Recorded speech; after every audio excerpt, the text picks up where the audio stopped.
Hey everyone, welcome back to another episode of the Brawn Body Health and Fitness Podcast. I'm so glad that you're joining us today. Today, I'm joined by Derek Milender, who is the head strength and conditioning coach for the Cleveland Cavaliers. Derek is going to share his personal journey with us today. He's also going to share some important insights and knowledge for you to consider if you're writing strength programs for basketball players. Now, before we get to this amazing episode, here's a quick word from our sponsor. This episode is brought to you by CTM Band and CTM Recovery Products. These are the exact soft tissue recovery tools that I'm using on myself and with my patients day in and day out. CTM Band was founded by Dr. Kyle Bowling, a sports medicine practitioner who treats professional athletes, and he was a former guest on the Brawn Body Health and Fitness Podcast. You can check out his website at the link below and use the coupon code BRAWN10 to save 10% off your order from CTM Band. Derek, welcome to the podcast. Really excited to have you on today, man. Thank you, Dan. I'm honored to be here and excited to connect with your audience today.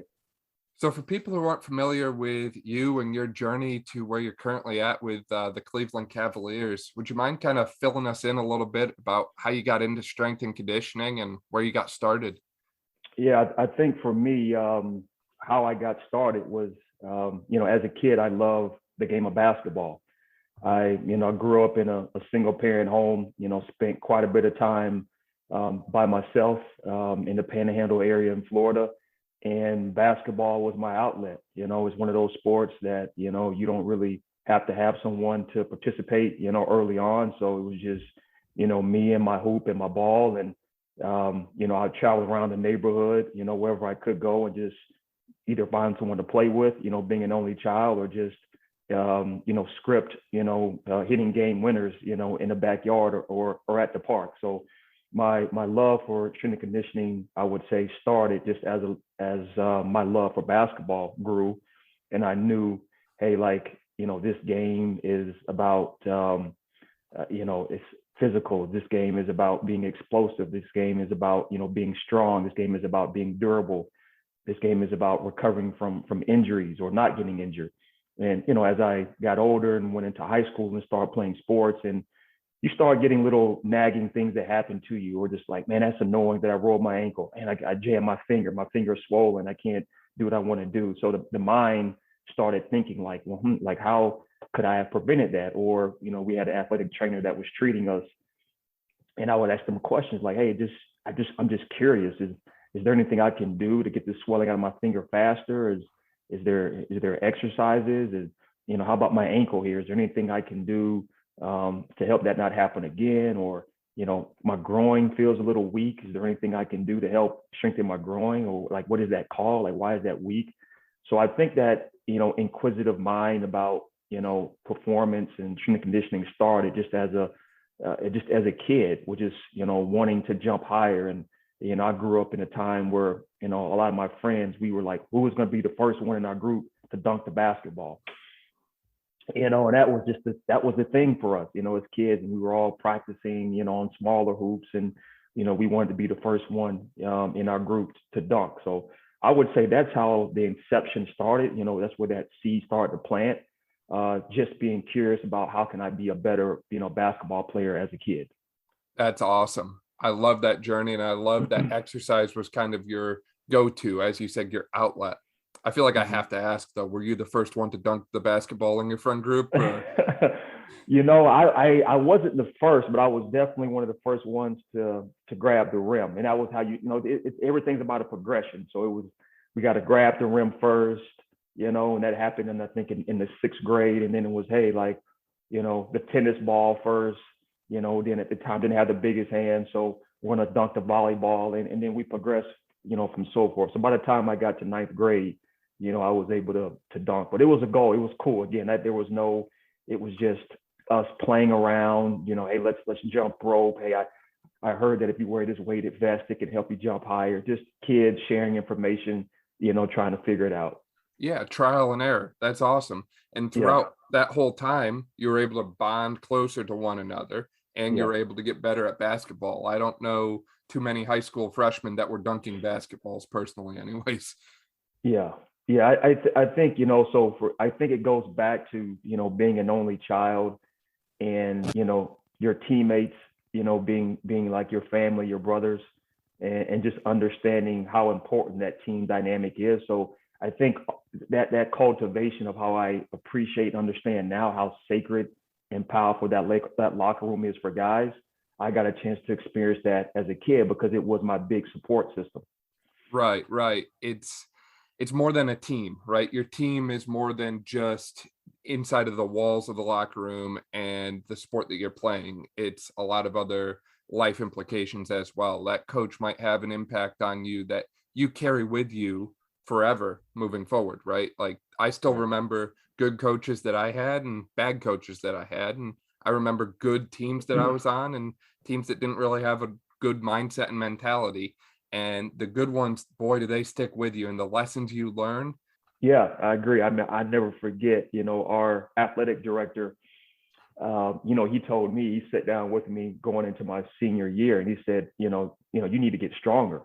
And I looked at him and I was like, I mean, what do you mean? Like I'm good. Like I'm playing hard. I'm getting minutes and I felt good about where I was at. And at the time, again, the basketball coach, his idea of team lifts was, locking us into the gym, like into the weight room for an hour. Just like you guys are in there was no guidance, and what do you think, 15, 16-year-old kids do? It's like, okay, well, let's see who can bench the most, and that was my first exposure to it. And again, that gets, when that gets boring, okay, hey, let's do some curls or some dips. And so now just, having gone, through it and being where I'm at in the profession, I realized just how important having resources for younger athletes to get exposed to strength and conditioning appropriately. Again, because if you have a bad experience from the beginning, it could taint, the way you perceive the value in it. And, it's one of those things that, hey, I wonder or I wish, I would have had, these great, passionate high school strength coaches that are out there now, that understand the value they have in this field and how impressionable young athletes are. And, if you can mold them from the beginning, help them understand exactly how important it is to move correctly, versus trying to add on bulk or put the most weight on the bar. I think a lot of these kids can have a better opportunity to play at different levels, of the next level of their sport if they get that proper training, from the beginning. Yeah, you're definitely right. I think back to my own high school football days, and I was the kicker on the high school football team, and I had the second highest bench press on the team. That doesn't really go together that well, Yeah. right? I should have had like the second highest squat or deadlift or something more leg oriented, but instead I think I was hitting upper body like 4 or 5 times a week. So I completely agree that the increase in knowledge and awareness in the strength and conditioning field in younger athletes is going to continue to have a positive impact moving forward. And that's something that we're going to start seeing, if we haven't already started to see, carry over to professional sports, right? You're going to see more guys in the MLB throwing 100 miles an hour and more guys hitting 500-foot home runs. And in the NBA, I think that there's been a increase in the star players, at least from what I've seen, like the total number of star players over the past few years. Like it seems like every team in the playoffs had a pretty stacked roster, right? Like the Brooklyn Nets were 7th in the East this year, 7th ranked, and they had KD, they had Kyrie, like they had a pretty stacked lineup overall. So it's just kind of amazing to see the effects of that strength and conditioning later down the line. Yeah, for sure. I think it's great to see where our profession has progressed to, and definitely thankful to be a part of it. But I definitely realize how impactful the strength coaches that are may not be at this professional level, but those coaches that are at the collegiate level, the high school level, the private sector, just keep going. Keep going. There's more athletes, there's more amateur athletes than professional athletes. And I feel like they just need to know that they are doing, good work, and we need athletes, even if you don't have aspirations to become a professional athlete, to just learn, how to take care of your body, to learn, balance, between the anterior and posterior chain of your body, understand the importance of lower body training. I know aesthetically, you may get more compliments on, upper extremity or front side of your body, but just teaching the kids, hey, like if you want to be functional, you want to be able to play sports for a long time, even when you're older, like you got to start doing these things now to help give your body the resiliency to last. Yeah, 100%. I'm curious. So we've talked a little bit about your athletic upbringing and your early interests in exercise. How did that carry on for you moving forward as far as kind of the next phase of life for you after high school? For me, I knew going, graduating high school that I wasn't going to be a collegiate athlete. And, again, back when I came into college in 2000, dating myself with that, strength and conditioning was still a young field. I mean, it wasn't like it is now where, there's actually curriculums and institutions where you can go and really just focus and have, clear-cut path to, this industry. It was kind of a broad spectrum of things you could do. You could be an exercise physiologist, or maybe you could be a physical education teacher. And those were, pretty much your two options that you really, were, promoted, at that time. So I went into college just knowing, hey, I'm going to major in exercise physiology. I'm going to just try to see how much I can learn, and we'll just see, what happens. I really didn't have a goal at the time. Specifically, I just knew I was passionate about fitness, but I still had that love for basketball. So my second year in college, I wound up connecting with the men's basketball team. And, I let them know that, hey, I'm majoring in exercise physiology. I played basketball in high school. Is there any way I could help out? Anything I can do? I'm really interested in the weight room aspect of it as well. And, they allowed me to come on as a manager, so essentially what I was doing was just, helping getting things ready for practice, cleaning things up, during and after practice, because I, played in high school, I was able to participate in drills, during practice at times, which was, fun for me to still kind of get my, fix in the sport. And then slowly I began to build a relationship with the strength coach that they had working with the men's basketball team. Again, I think at first he was, very much, guarded. So I had to, work my way in to allow him to let me, watch from afar what was happening in the weight room. And then within time, he allowed me to come in there and actually, help set up things, for the workout and just watch. And then I could ask questions. And so that's how I started. And then I was fortunate enough to be able to see, in season basketball training, strength conditioning training for basketball players, and off season, preparation training as well too. So that's how I initially started to see, like, wow, like this next level of basketball that I didn't get a chance to play, I'm able to see exactly, what these guys are doing and how they're able to play at this level. So that's how it started.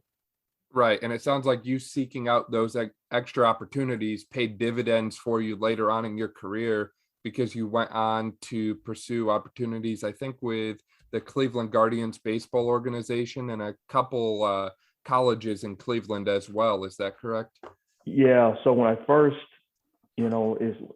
graduated college, I actually, moved to a bigger city in Florida, Tampa, and I started working in the private sector as a personal trainer. And again, I didn't know anything at all. I was what they called a premier trainer, and it was so hard to try to build, to try to get credibility and get clients. At 20 years old, and I was 20. It was really tough, and I was learning. Okay, the profession is you have to try to get clients early in the morning before they go to work, and then there's this dull period during the day where you can only really work with people that have jobs where they're staying at home.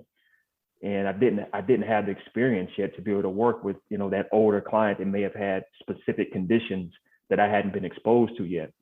So the next time I could potentially train again was in the afternoon after the after work crowd. So I had all this time during the middle of the day, that I needed to fill.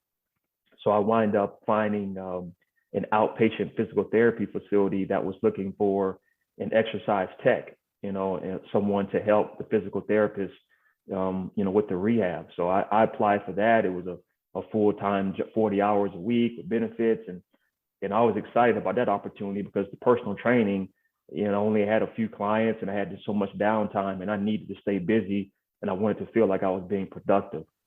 So I kept the personal training job, but then I started my full-time job with this outpatient PT clinic.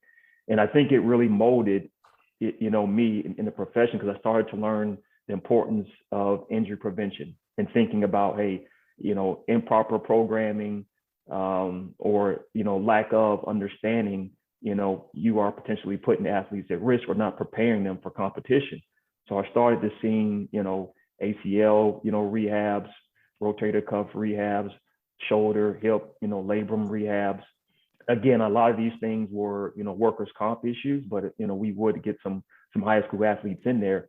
But that part, what I really started to get excited about learning, hey, like this is why, this particular muscle of the leg is important. If the BMO isn't firing or after surgery, if that's not firing, that's going to prevent the knee from tracking correctly. And then we started looking at shoulder injuries and we started learning about, hey, like if your scapula, if you don't have control over it, it doesn't matter all these rotator cuff exercises you're doing, you're not going to have stability. So like, I get it. So that's how I think, again, I was more so thinking about globally, big muscles, working and firing and asymmetry between, but then I started learning about the preventative side of it and then the rehab side of it and how they are intertwined. You can't just be focused on, traditional compound movements in the weight room. You have to also focus on the small, intricate muscles, of the body to help give stability for the bigger muscles. So that was another move that I made that I think really helped me get to where I'm at today, was that time that I spent at that facility. I love that insight, and I completely agree with everything you said there.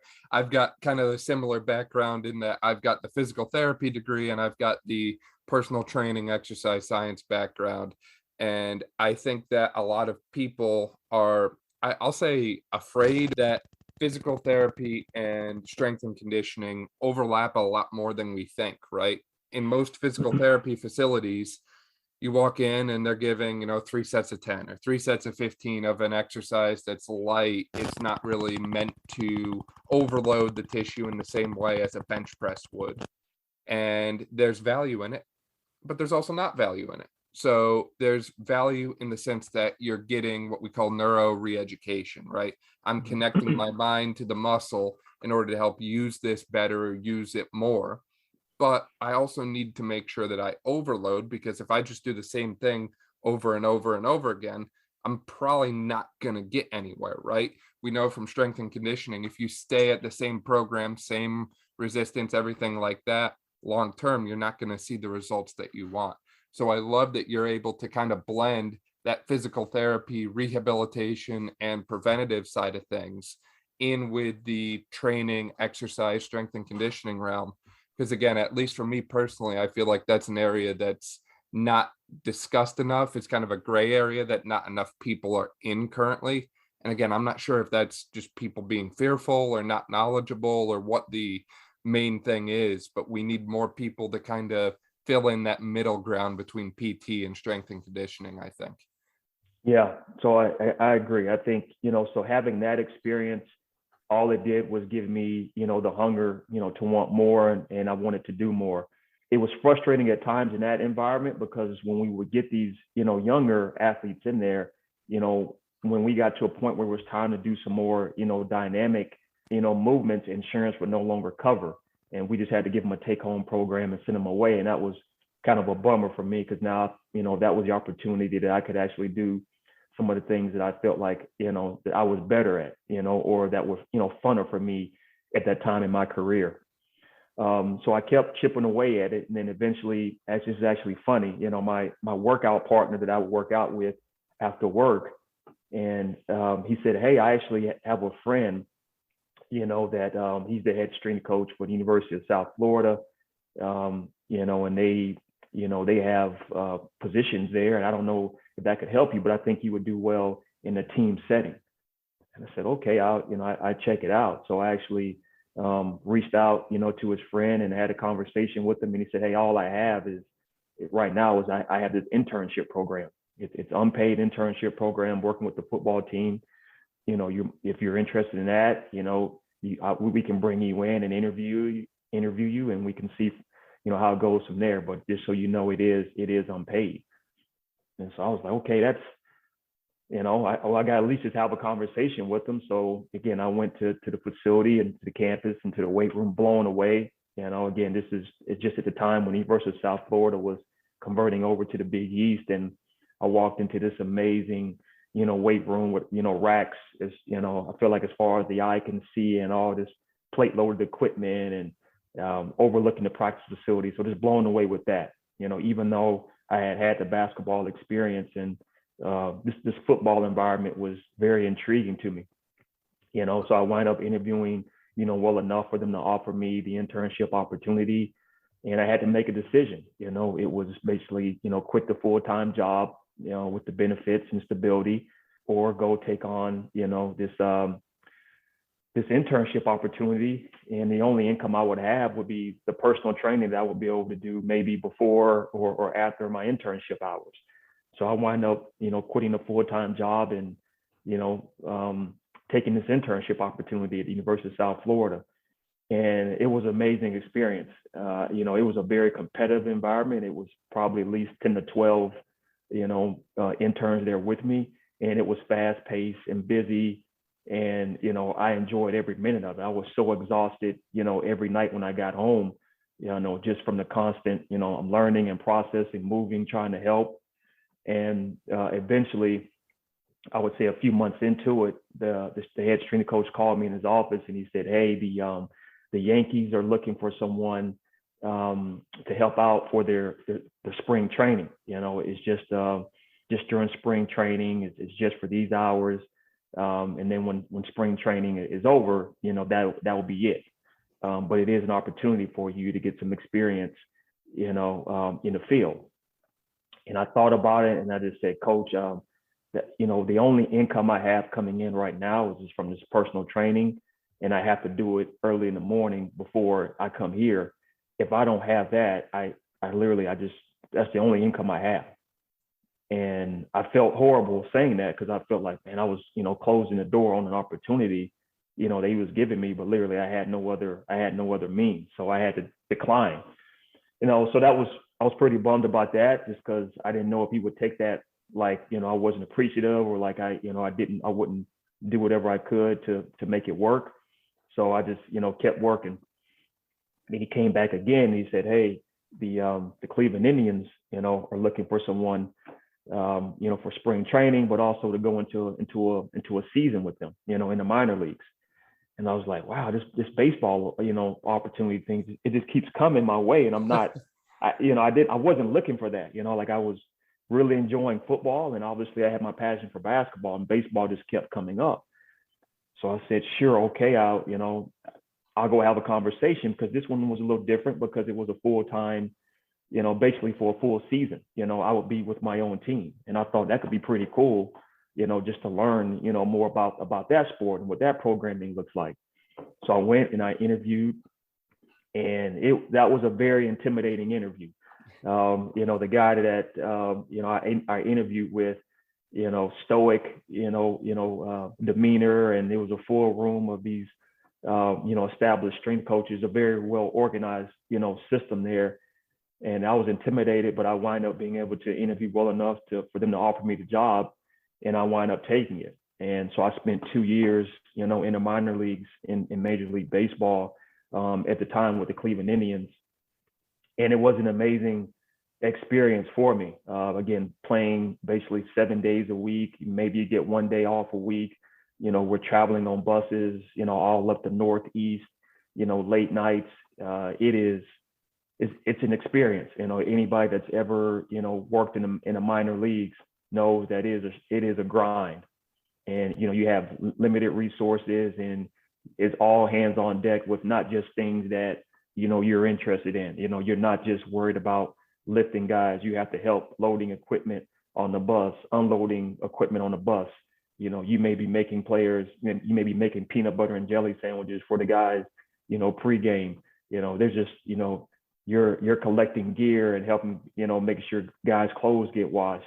It's a lot, so you learn a lot about, being selfless and being part of a team, in that environment. So that was my baseball experience. And what was fun about that was, so my second year into it, I get a call from my boss, so he's in Cleveland with the big league team, and he reaches out and he says, hey, my neighbor, in Cleveland is assistant basketball coach at Cleveland State University, and they're looking for a head strength coach. And this is June, so our season had been on the way, for a couple of months. So I'm thinking, his name's Tim Maxey. So I said, oh, Tim, he's testing me right now. Tim is really big on loyalty, and he always told us that, the best job you have, the best job is the one you have.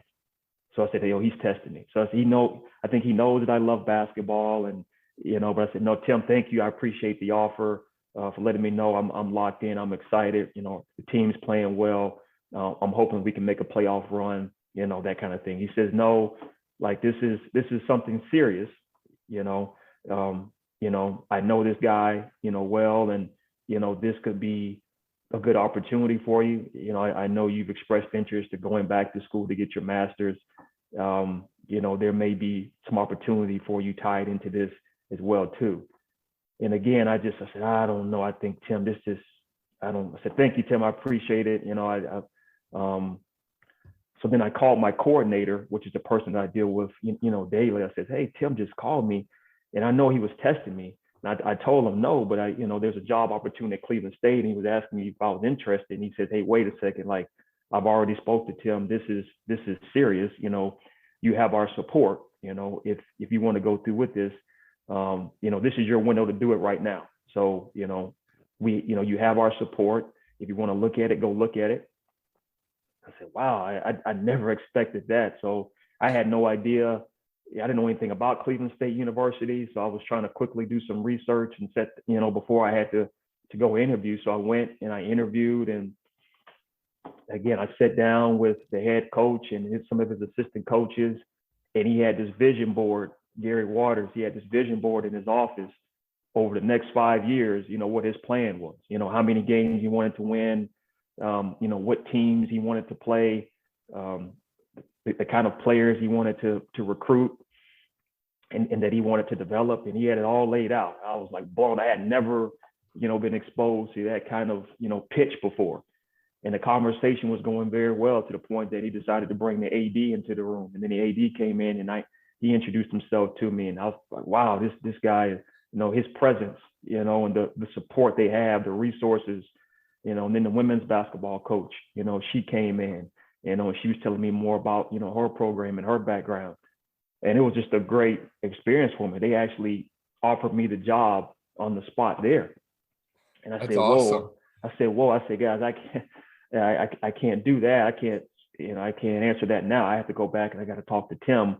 I'm just fortunate that he even let me do this, because I'm still in season, with my baseball team. So I drove back. At the time I was with the Akron Arrows, a AA team. I drove back to Akron, and it was a work day for me. And as you could imagine, my head was spinning, and I'm like, what just happened? I had no idea that, that could happen. So I, got back in contact with Tim, and I said, hey, like, it was really good. I wasn't expecting that. And, they want me, they offered me, the job, and I was like kind of nervous, didn't know what his reaction was going to be. Because again, the best job is the one you have mentality. But, he gave me his blessing, and he said, hey, I do think that this is, probably the right move for you. And I was worried about, well, Tim, what about the team? And, should I just finish the season and then, go after that? He's like, no, like, it's, if you're going to do it, it has to be now. We'll figure it out on our end. We'll just need, a couple more weeks, here, and then, make sure all your reports are up to date, and, you can go. So, that's what I did. I went on and started my next journey, at Cleveland State University as the head strength and conditioning coach, where I was responsible for 17 sports. Men's basketball was, my most important sport that I had to manage. And also I started, right away, taking classes at night, to work on my master's. So, it was a great experience for me. Just, having to, manage a small staff, but a staff, and having two different facilities that I was responsible for in terms of, organizing, cleaning, ordering equipment for them, with a limited budget. So I had to be creative and resourceful. So I definitely give a lot of credit to that situation, helped me understand, how to maximize what I had and focus on the things that I had instead of the things that I didn't have. And it was a great experience. Again, even though men's basketball was, gave me a lot of pleasure, we had a lot of success, but having to meet with other sports coaches, like the tennis coaches, or, the swimming, or fencing, volleyball, and having to hear exactly what their needs are and, and what they needed from our department, and try to find a way to make sure they got the time that they needed with us. So it was a really good experience for me in my career.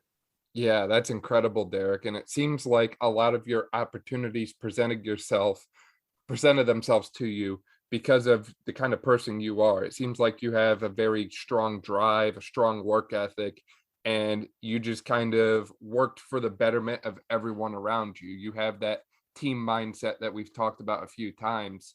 And to me, that's a huge takeaway, because a lot of people these days, whether it's the strength and conditioning realm, in exercise, in the gym, wherever, people are always thinking about the person in the mirror. They're thinking about themselves.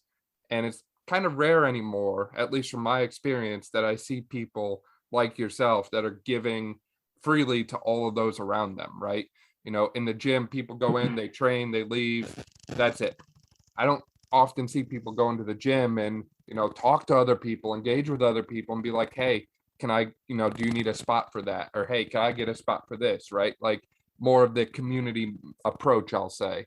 And it seems to me like your overall team mindset that we've talked about a few times, and your overall work ethic and drive, and the kind of person that you are, really helped you get all of those additional opportunities. Because like when you were in Florida, you mentioned that there was other interns there. Those other interns could have been given the opportunity to go see the Yankees or go work with the Cleveland baseball team, right? But they chose you. So to me, that stands out because you stood out amongst a crowd of how many strength coaches, right? Yeah, I think, what I want to make sure that I articulate to the audience is that, whatever, success is subjective. I can't tell you you're successful. You can't tell me. Like, it's all subjective and to what it is you want success to be in your life. But I can say that people help you get through life. Again, you can be very driven, very knowledgeable. You can be at the right place at the right time, all those things. But I do believe that people have to invest in other people, and that's what happened to me along my way. People invested in me. People gave me opportunities, and again, a lot of people I didn't even mention, that were there for me, but they just felt compelled to go the extra mile, to help me get to that next step. So I'm thankful for all those little, small, maybe even like 6-month micro relationships with people that we just aligned up for that period of time, and hopefully I was able to help them and they helped me, and then we continued, on our path. But you can't go through this journey without having support from people, from your peers. So just make sure that, leave places in the right place. Obviously, you got to continue to try to move up and stay hungry, but do your best to communicate and give people the respect, that, have given you an opportunity. But people play a big role, in your success. You can only do so much on your own. Right, right. I like to say that you can't go through life with a catcher's mitt in both hands. You have to Mhm. throw something back. Right. So after your time at Cleveland State, that's when you went on to join the Cleveland Cavaliers organization, I believe. Yeah, that's where it got really interesting. So when I was at Cleveland State, University, from time to time we would practice at the Cavs practice facility. And again, I was in a mid-major school, and I had a small setup. So whenever we go and practice at the Cavs facility, and I got a chance to see the weight room, I couldn't concentrate. I was like, this gadget, this toy, oh, I was reading up and I saw this, or I saw a video, I've never seen it in person. I can actually put my hands on, I can actually use it. So it was just like, like a fantasy land for me. Like it was just, I was just so thankful to be able to get exposed to, this type of facility. It's something that I had almost like dreamed of just as a young strength coach in a small mid-major situation. So one of those visits, after I got a chance to connect with the strength coach there, Stan Kellers, and he actually was a Cleveland State alumni. And I was like, oh, wow, this is great. We have that connection. So he reached out to me at that time. This is when LeBron first was in Cleveland. They were in the playoffs, and he said, hey, I need some help for some draft workouts. We're in the playoffs, and, we're on the road. I would like for you, if you could, come in and help with the draft workouts.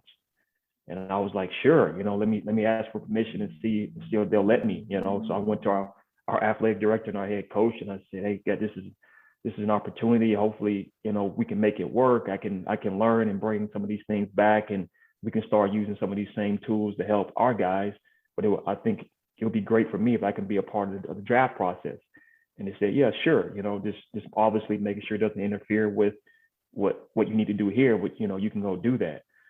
So for that time period, I helped out, for a couple of sessions in the summer, and I was, so excited. And I reached back out to the strength coach and said, hey, thank you for the opportunity. If there's anything else I can do, let me know. And he was just quiet. It was just crickets. I was like, okay, well, I just, kept doing my job. That was that summer. So then the fall comes around. In the fall, they were getting ready for training camp. So again, I hadn't heard anything from him, since the early summer. And he reached back out again. He says, hey, like, we training camps coming up, and, we could use an extra pair of hands, just to help out here, in the weight room, help out during practice, just, hold a mop, clean the floor, whatever we need. But we could use an extra pair of hands. I said, sure, I'll ask and see what I can do. So sure enough, they agreed to it, and I would help out. So I helped out during training camp. Again, I would email them back, thank you for the opportunity. Quiet, nothing. So I was like, I never really knew how I was doing.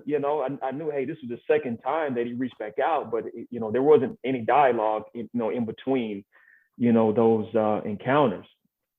So I didn't know if he liked me or I was just someone he would just use, when he needed me.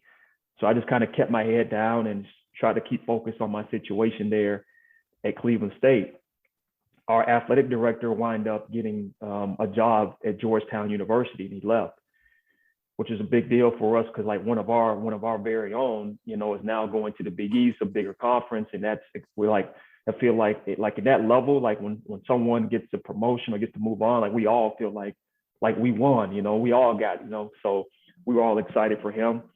And he happened to reach out to me and says, hey, like, we're looking to make some changes here. And, I would love to bring you on and, interview you here for our head strength coach position.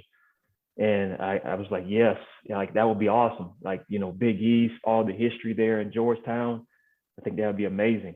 So I was in the process of trying to put together my resume. So I reached out to the head strength coach for the Cavs, and I said, hey, I know it's been a while, since we spoke, but I just wanted to see if I could use you as a reference. I have an opportunity to interview at Georgetown University. I'm really excited about it. Can I put you down as one of my references? And he said, well, have you ever thought about working with me? And I said, actually, no. I said, I didn't really know if, how you felt about me in these situations, because we haven't, really talked. And he was like, yeah, well, there's some things that are changing around here. We're bringing in a new head coach. We're probably going to make some changes on the staff. Are you interested? And I said, yes, I am, but I have to get back to Georgetown. I'm preparing for that, for that interview. He says, okay. And so it went from him, not responding to my emails or anything, to him. He literally was texting me every day. And he texted me in the morning, first thing in the morning. He said, hey, what are you doing today? How you doing? I'm like, I'm working, what's going on, and he's just like making casual conversation. And I was just so blown away. So it was like probably about a week staying where literally we would talk, if not every day, every other day. And it was just kind of small talk, going through this process, with Georgetown, trying to see how that's going to play out. And then he says, hey, well, we just hired our new head coach, and he wants to meet you. I've been talking about you. Do you have time to have lunch with him later on this week? And I said, sure. So I meet the head coach, for lunch, and it's Byron Scott, this LA Laker legend, and I'm like, wow, this is unbelievable right now. I'm having lunch with Byron Scott, and we had a great conversation, during lunch, and I think this is important, for the listeners to know that the majority of the conversation was about like my background and my upbringing and like who am I as a person and hobbies. It was very little about strength and conditioning. He wasn't interested in, hey, what did you get your, degree in, and, what's your philosophy on this? It was really more about, the person side of it. So I learned like, okay, like people want to know like the connection with who you are as a human, and like, does your personality fit, their environment? These are the things that are very important. Just as much as it's important for you to have this degree and have these certifications, like, you have to have a certain kind of personality that people, want to be around. So things worked out well with the head coach, and I got his okay. And then the head strength coach brought me on as an assistant. So that's how I started in the NBA. I love that point that you made about the importance of personality and the importance of understanding who someone is, because we're entering I'll call it like a phase of life or phase of society where it seems like everyone wants to argue about what they know and what they don't know online. I've made this point a few times, but essentially I see a lot of people saying, well, the sumo deadlift is better than the conventional deadlift, and here's why. Or, hey, deadlifting is terrible for you. No one should deadlift. It's terrible for your back. And then they go on and on and on about these little specific things that are kind of like sand in the jar of life, right? It's the analogy of a jar with rocks and sand in it. So we start arguing about these little things that don't really matter, and we miss the big picture things, the rocks in the jar, not the sand, the rocks, the things that are like, hey, is this person even able to coach someone? Do they have experiences that will relate to my athlete? Forget which deadlift variation is the best. Is this person going to be a good fit for our organization first? Because if they're not, then who cares how much they know, right? I've seen people who have, 3-4 doctorate degrees. They're basically a walking human computer about a certain subject, but they have a hard time explaining what they know to people. And to me, being an expert or being a genius is being able to take something so complex and complicated, in this case, the human body in the realm of human performance, and simplifying it to a level that anyone can understand it and anyone can improve based on your insight and advice. And to me, it seems like that's exactly what you've been doing. Yeah, I definitely, wouldn't consider myself, an expert in many things, in life. I'm going to always just be a life learner, and just being honest with, I don't know everything, but I get excited about learning, new things. And I get excited that, every year I get a chance, I choose, to continue to grow and to get better. And I'm going to be a better strength coach, every single year. And, trying just to be kind to myself and know that, you can't learn it all at one time. And, you always can learn more and be humbled. And when you're dealing with people, you always have to be willing to change and be adaptable. Because again, that maybe that theory or, that program, that philosophy, it works, but it may not work for this athlete. And that athlete, all the athlete wants to know is that you're making something individualized for them, and you're listening to them. So they've given you feedback on, hey, like, I don't like to do that. Okay. Like, I don't like to do that. So I have a decision to make. Do I spend energy trying to prove to them that I know more than them and that I know what's best for them more than they do? or do I meet them where they're at and work with them and listen and let them know that, hey, I care. I care about your thoughts, your opinion. I care about, your input on your body. And so let's start with that.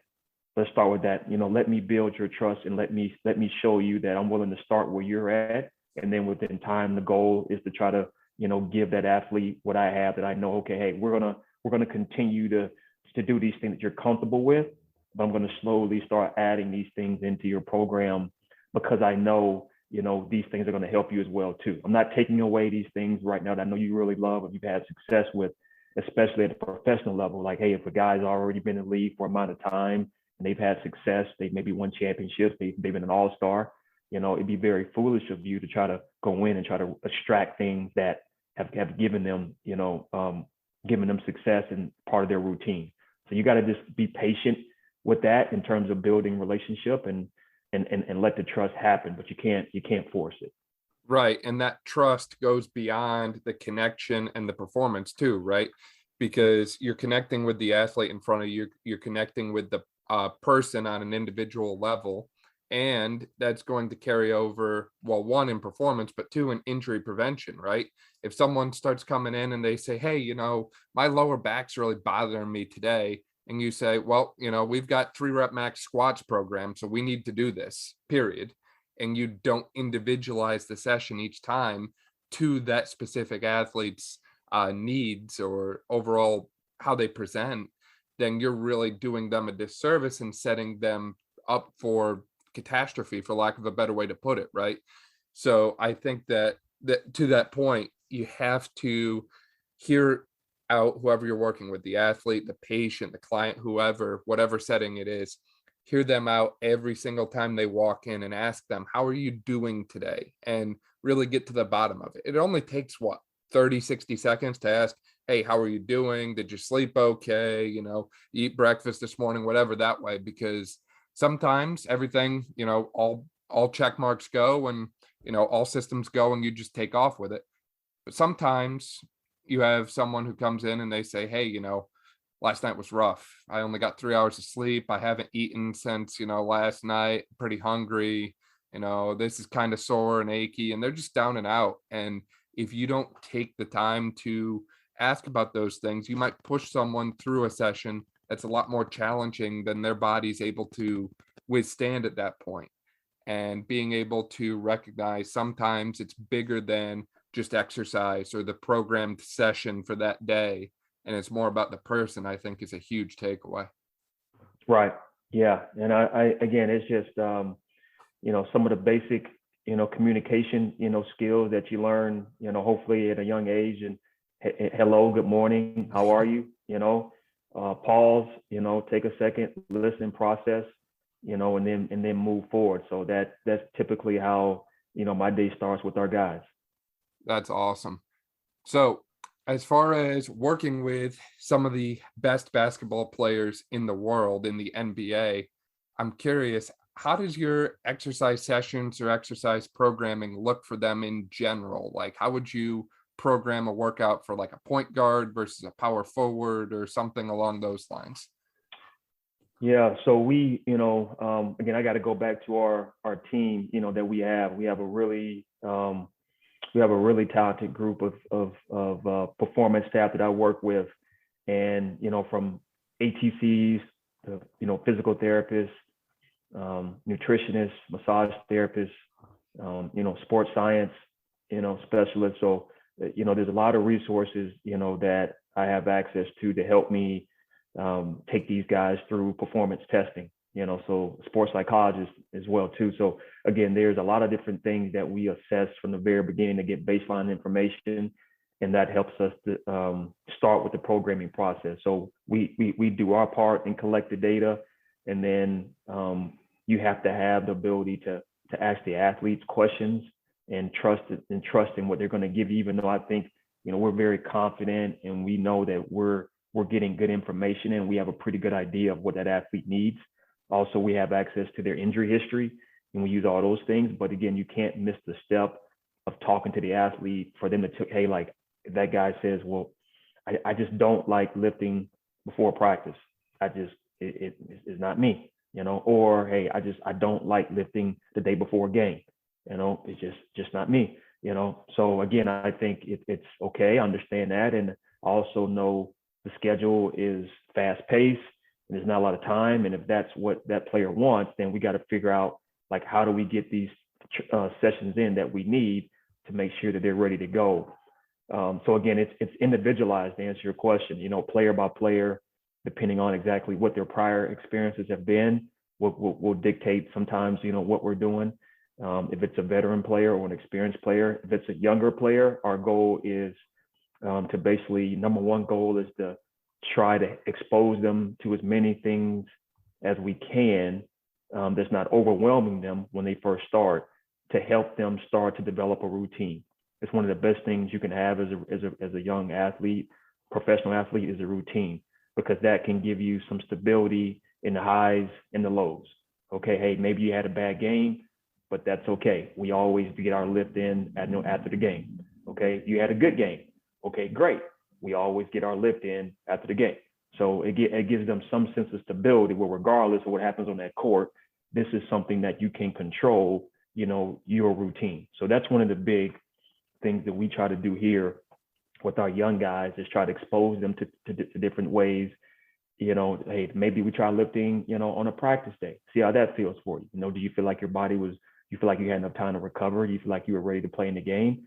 Oh, okay, well, okay, good. Well, maybe we can start doing that. Maybe we split up, and since, your minutes have been like this, and we're looking at your your load, and it's been kind of high. So I know we have scheduled a lift today. All we're going to focus on today is, some core and some upper body maintenance. Okay, so that's going to be your lift today.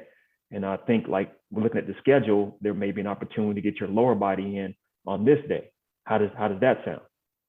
Okay, all right, great. So again, it's like having those conversations and trying to, give that young athlete, if we're using them as an example, just like, look, the week ahead looks like this, because those young athletes, all they're focused on for the most part is that day. They don't see that we're traveling and we're going to get in late, and then we're going into 3 games in 5 days, and those opponents, those are going to be physical games for that athlete at that position. So we know their workload on the court is going to be high. So we're trying to manage fatigue, outside of those playing environments. So there's just a lot of things that goes into decision making that decides, when we lift, those athletes, or what their training looks like. Right.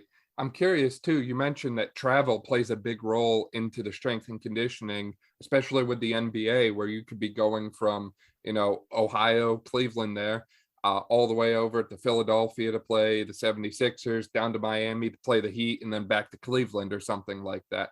So how do you adjust for the strength and conditioning while athletes are on the road and traveling? Do you give them more like body weight type stuff, or are you using more like yoga type practices? Or Again, I think that's where it's important to have a big toolbox. You have to be able to find exactly what this athlete, likes, and what they feel comfortable doing, in season, when they're going through, the stress of playing and travel, and also just, the stress of life that over the last couple of years with the pandemic has impacted all of us, so all of that's, you have to consider with our guys. Again, we'll mix it up. It's kind of hard to give you an answer, because literally, we have a roster with, you may have a 19, 20-year-old, and you may have a guy that's 36 years old on the bench, right? And then they all need different things. So that 19-year-old, they're still developing. They may have a very, they do have a very young training age. So there are some maybe, complex or compound movements, they're not ready for yet. So maybe a big part of their program is just trying to control their own body, so that may be body weight movements, or, progressing to use bands, or we're using, dumbbells and working on symmetry, between left and right. And then, maybe they're doing very little, barbell work, or very little, exercise, pulling heavy loads. And it's just really on just figuring out exactly what that athlete is comfortable with, what their playing load is, what's the demand of them right now, and making sure that we prescribe, the right movements, activity, that aligns with what they got to do. Because the most important thing when the season starts is basketball. That's the most important thing. So we can't get in the way of that or get focused on our goals as strength coaches. Hey, well, I want to say I got this young guy lifting 2.5 trap bar deadlifting 2.5 times his body weight. I want to be able to say that this guy came and he can only do one pull-up, and now he's been with us for 2 months, and now he's doing 10 pull-ups. Like, it looks great to be able to graphically present that and show that. But if that's not what that athlete needs at that time, then we need to be aware of that and not force that.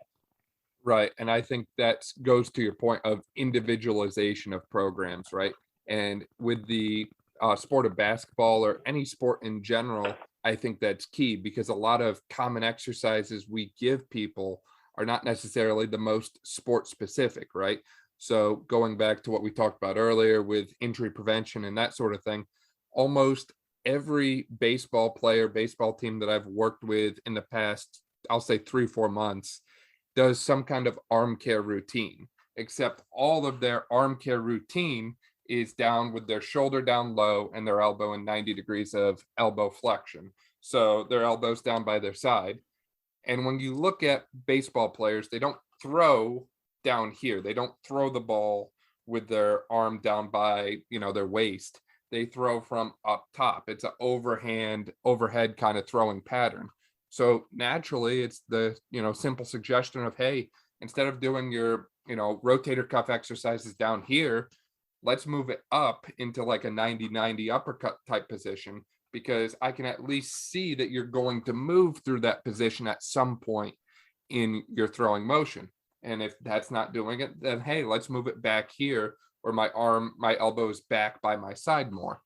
And I would imagine the same thing holds true with basketball, right? Like, you look at a guy like a point guard who's probably pulling, 12, 15 shots a game. He's going to need to be a lot more strong and stable in that shooting position. Whereas someone like a center, like, Shaq comes to mind for me. Like, you didn't see Shaq pulling up and hitting 3-pointers that often, right? But you see him going up in the paint and pulling down, every kind of rebound he can get, blocking shots, that sort of thing. So naturally, a guy like him would need to be stronger, and he would need to be good at jumping, but also landing, because if you can't take the force of a 7-foot, 300-pound guy coming down over and over and over again across, a long game like that, that could potentially put you in a position we don't want to be in, for lack of a better way to put it. Yeah. Again, I mean, it all starts with that needs analysis, just kind of basic, one-on-one understanding of where to start, your programming, and, really understanding, the sport and, the movements, the energy systems that you're going to be working in, and the muscles, primarily use injuries, most common injuries as well, too. So again, you factor in all those things, and then you got to also understand that you're dealing with the person, and you got to figure out what they feel comfortable with. And if there's, restrictions or, tightness in certain areas, mobility restrictions, and you try to force or load them into patterns that they don't have the range of motion for, you're probably going to have some issues. So again, it's just, the higher up you go, just, there's a lot of responsibility and risk, that you got to be smart about the cost to benefit ratio, when you're, prescribing, certain exercises, with guys, or, recommendations. But again, I'm a part of a team. So the great thing with that is that, we can speak collectively as a group and say, hey, like, this is what I'm seeing, what are you seeing? Again, if I'm missing something, or if you think there's something that we need to add or take away, you got to be able to ask those questions, and people got to be able to know they can go and talk to you, and at least get an idea of why you chose to do this. And again, maybe they don't necessarily, maybe they would do it differently, but at least if you can justify and have a plan in place and be willing to change if you need to, then you can probably coexist pretty well. Right, exactly. Derek, this has been an amazing conversation about your own journey and backstory all the way up to where you are currently. Do you have any kind of closing thoughts or any kind of lessons that you really want listeners to remember and take away? Yeah, I would just say, just keep having fun. Again, there's a lot of things, going on, right now in life. And again, I think it's important just to continue to take care of yourself if you want to continue to thrive and give, or you want to be in this sport, you got to take care of yourself first. So making sure you're making time, for yourself, whether it's, meditation in the morning, or reading, at night before bed, or if it's, taking your walks or your own workouts, or, eating healthy so you can go, just making sure that you don't lose sight of yourself, on your journey to help others. I love that. Can't pour from an empty cup, as they say. Yeah, absolutely. Derek, for people who want to find out more about you and keep up to date with you, where can people find you? Yeah, I mean, I don't have a strong, social media presence. I'm on Instagram. Very simple. Derek Milender. Again, I don't, post a ton, but I am a part of the NBSCA, which is our National Basketball Strength and Conditioning Coaches Association, and I'm excited to be a part of that group. We have our Instagram, handle. We actually have a conference that's early next month. I think it's July 13th. It's a virtual conference where it's going to be, quite a few NBA strength coaches speaking on a variety of topics. I'll be speaking on isometrics, at the conference. So again, if you get a chance, check us out July 13th. Awesome. Excited for that. Derek, it's been a pleasure having you on the podcast. I really appreciate your time and for you sharing all your insight and knowledge that you've gained throughout your experiences. I appreciate it. Thank you. Best of luck to all you guys. Thank you so much for listening to this episode of the Brawn Body Health and Fitness Podcast. If you liked this episode, please make sure to share it with a friend, subscribe so you don't miss any of our upcoming episodes, and leave a review. This way we can spread knowledge and motivation and help reach more people. Thank you again for listening, and I'll see you next time.